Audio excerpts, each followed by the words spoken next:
All right, we're back. We got a new episode of Comic Book Movie News.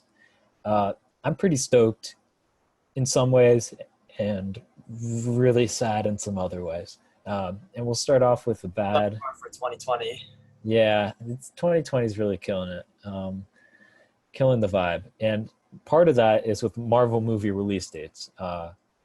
They've all basically moved. If your name is not WandaVision, you're in 2021 at the very least. We don't know when the Falcon of in Winter Soldier series is coming out. We assume it's sometime in early 2021. They're shooting right now. But we have movies that are already done shooting. Uh, for example, Black Widow moved to May 7th, 2021, almost a full year from its initial release date. Shang-Chi is now releasing July of 2021. Eternals is November of 2021. Spider-Man is in December. I think that was there beforehand. Thor: Love and Thunder is 2022. They recently started shooting, I believe. I believe so. Uh, Yeah. yeah. And Doctor Strange 2022. The 2022 dates are still kind of solid right now. Black Panther 2 is slated for May 6th of 2022, but I think that'll most likely move dates pretty soon. I think they're still figuring out what the future of Black Panther is going to look like after the passing of Chadwick Boseman. So let's start off with what are you most disappointed move dates, and do you kind of understand where they're coming from with this? I am um let's see. I will say the thing I'm most let down by is Eternals. Not that I'm like let down makes it sound like I'm like disappointed, but like or like disappointed in them, but I don't know, like Eternals is the first like new Marvel property like since at least Captain Marvel, so like I don't know, they were saying they were like this was like gonna be the big opener of like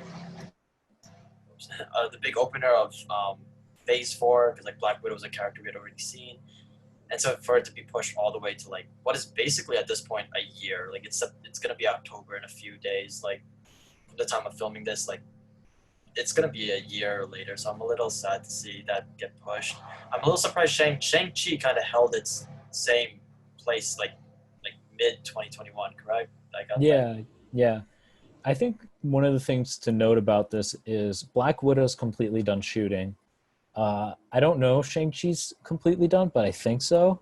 Actually, no, I don't know. Because I believe I saw a report where like their sets are still like set up and they're still working. I think Eternals might be the one that's actually done. That's right, because Eternals was supposed to come out this November.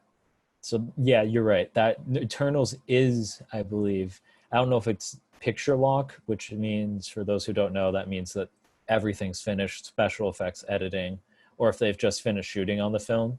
Um, but that one's supposed to be at least done filming. Spider-Man hasn't started. Thor: Love and Thunder starting. I'm I'm just so bummed because one, I think Black Widow is a film that's like been a long time coming, right? This is a film that should have come out years ago. Yeah, 100%.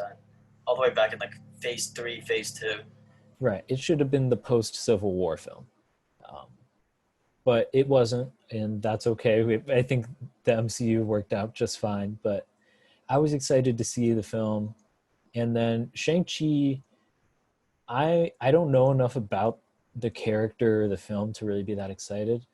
But the Eternals, the scope of the film that Kevin Feige talks about spanning thousands of years. I mean, the actors, I love Kamal Nanjiani, Brian Tyree Henry, Salma Hayek, Richard Madden, Kit Harington, Angelina Jolie. Angelina Jolie, and there's still a few more actors that I can't remember off the top of my head. It's just like in a next level cast, and it's one of those things like Guardians of the Galaxy that kind of expands the universe that the MCU is in and pushes it beyond just being Earth. And while I love having movies that are based on Earth because there's something grounded in realism in there, there is something about the wackiness of being all over, the universe that's kind of uh, next level and kind of pushes the MCU in a really good direction. Now, that kind of covers the movie release dates. let's move on to Justice League reshoots. And my first thing to all the fans that said that Justice League was done, completely finished, I told you so. And I'm going to say that because, I mean, it's pretty clear when you have someone go and reshoot the film like Joss Whedon did, that stuff wasn't done.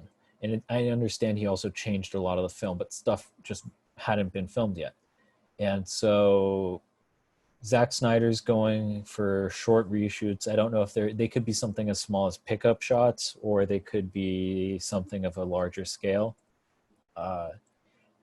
It's unclear who's returning. Is there a report saying that all of the major cast members were returning, and then the next day Henry Cavill said, "No, I don't know what you're talking about. That's not happening." We don't know if that's because Henry Cavill is just like trying to dodge from what's going on, and he doesn't know if he's supposed to confirm it or not, so he just denies it, or what else is frankly going on with the Justice League reshoots. We know it's a 4 hour episode, 4 hour thing, so they may just want to expand it to fit into those 4 hours.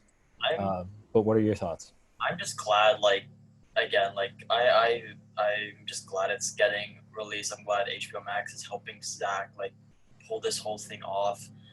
I mean, would I like the whole cast back? Yeah, but I mean, if it's not, then it's not. It is what it is. But this is gonna be a whole other movie compared to like I've seen a few people be like, oh, it's just gonna be like different aesthetic, or like no, like the story is like gonna be like expanded, totally different from what was in theaters. So like, I'm just glad like at least they're like all the promise of like fixing up the film is like happening now. So I don't know.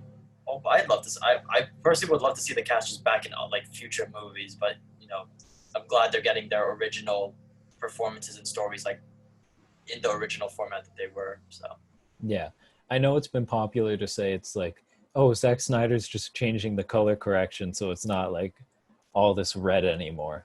But yeah, when you have $70 million as your budget for redoing CG and stuff like that, it's no way it's just that. That's not expensive to redo color correcting. Is like look at the Snyder Cut trailer that was released at DC Fandom and note how different the villain Steppenwolf looks compared to the original, or that they added in the dark side cameo or appearance or whatnot, like in the movie. Like he's doing his original vision, and 70 million, right? That's what you said. Yeah, it's reported to be around 70 million. They threw $70 million into this vision, and I know damn sure he's gonna use all of it to pull it off. So those are supposed to be happening. Are they happening now? Are they happening in a few weeks? I think it's this week or next week that it's happening. Okay. Yeah. I've heard there's no release date yet for the Snyder Cut. There's rumors how we're placing it in like spring 21. So if reshoots are happening this week or in the next, then this would definitely help line that rumor up a little more. That will be getting it in the first half of 21. Yeah, I'm excited for it. But moving on to another thing in the DCEU universe, Black Adam casts Aldis Hodge as Hawkman. Now, I think people may not know a lot about Aldis Hodge as an actor. What's the most recent film you can find him in? Is it Invisible Man? And then depending on if it comes out, it would be as we discussed last episode, the Regina King's One Night in Miami. But right. For right now, is the Invisible Man. He's great in that. Mm-hmm. And he's one of those guys that you see in a bunch of different movies, and you're always like, wow, I really liked him in that movie. He's kind of... Oh, sorry, I didn't mean to cut you off. No, it's okay. But he's not quite like a household name yet. Kind of like what we were talking about with Pedro Pascal a few episodes ago. Like you see, he's good, but he's not like hasn't been like he hasn't hit big yet. For people looking more for more of Aldis Hodge's work, I highly recommend the TNT show Leverage. Not sure where it is currently, but they always have. Just checking it out. They always have reruns going. It's just a really good show in general. He's one of the main cast members, and he's super super charming in that. So oh, it's on Amazon Prime if you have that. If you have an Amazon Prime account, it's free. You don't need special subscription. So he's very charming and awesome in that. So that's like his biggest role. So if you want to see him, go check out Leverage. And an awesome story from The Rock telling about how Aldis Hodge got cast and how The Rock calls him and Hodge is like, no, this is a prank call, stop it. Like, who is this? Like, you're messing with me. And The Rock's like, no, I'm serious. It's me. It's The Rock. And he's like, I'm just calling to tell you that you had a great audition. And he makes it sound like he's not getting the part. And then he's like, and we would love to offer you the role of Hawkman.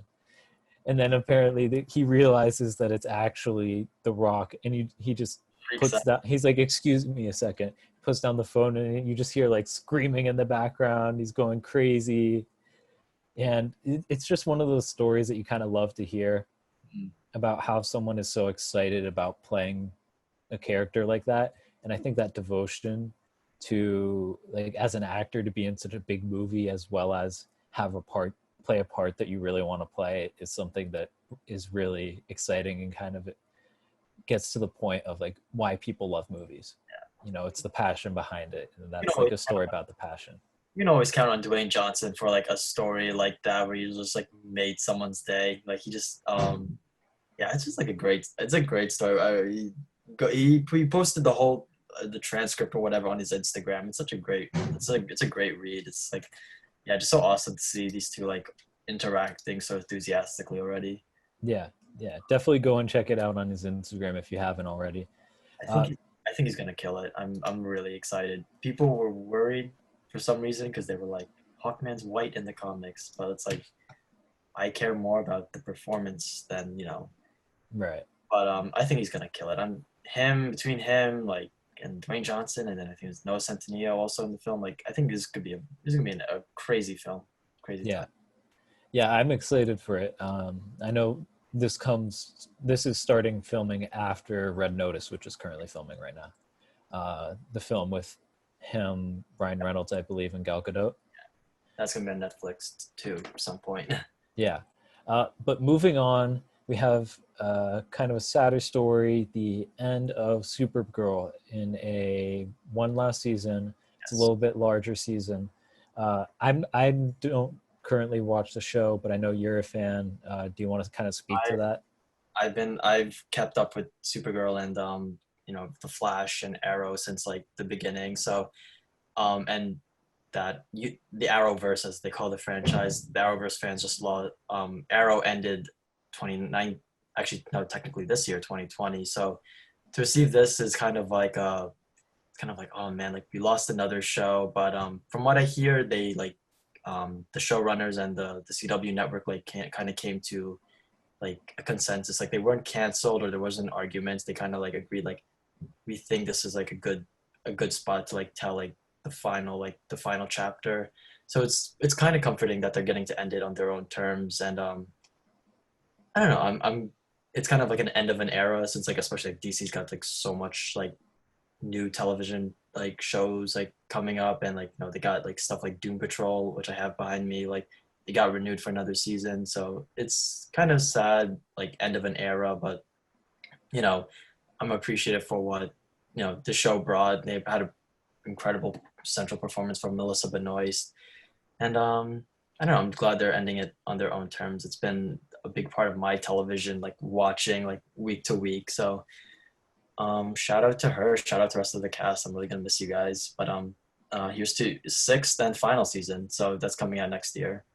So. Yeah, and while we talk about the ends of some TV shows, I'm gonna hit a curveball a little bit, and we'll talk about a new TV show.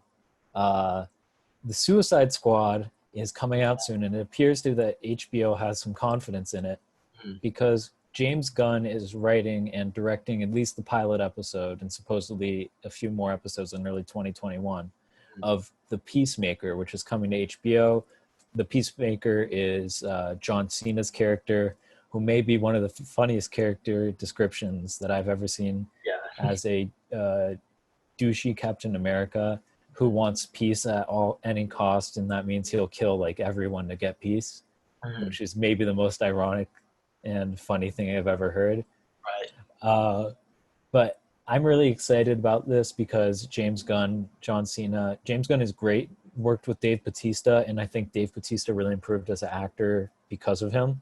Yes. Uh, and I think the same could be true with John Cena. What are your thoughts on this series? I'm really excited just because like it's a DC, not just because it's a DC thing, but also because like it's such an unorthodox like everyone has been clamoring for like another attempt at a Green Lantern live action. I believe they are doing that anyway, but like it's like, oh yeah, we're doing a Suicide Squad spinoff.